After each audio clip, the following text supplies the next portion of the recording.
Let me show you how you can separate the screen on your iPad. So right now, the way that it works on my device is that I open up an app and it takes the full screen. So if I want to separate it for one app and for another, I have to at first enable the multitasking. So I'm going to go to settings, and in the left panel, I need to find multitasking and gestures.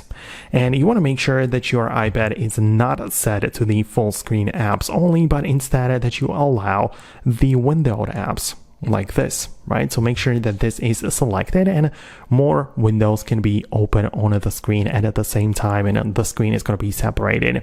So now that we have it, I'm going to show it to you practically now. So let's say that I want to have the Photos app on one side of the screen and the Files app on the other. So at first I open up the Photos app, and now I'm gonna grab the handle in the bottom right corner.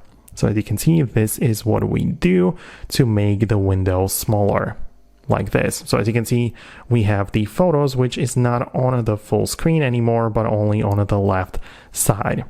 We're gonna swipe up to come back home and now open another app, which, as we said, is gonna be the Files app. This one is again in the full screen, but we're going to do the same thing by grabbing the bottom right corner like that. And now we already have the screen separated. So we have the Photos app in here and the Files app in there.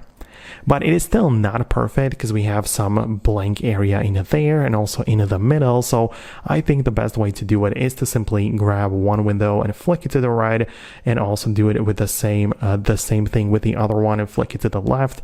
And now we have the perfect split screen, which is even resizable. And you can be really creative with it. You can choose any apps you want, and you can use two things at the same time, and the screen is fully separated. So let me know if it worked the same way for you as well. Hit the thumbs up if it did, subscribe, and I'll see you later.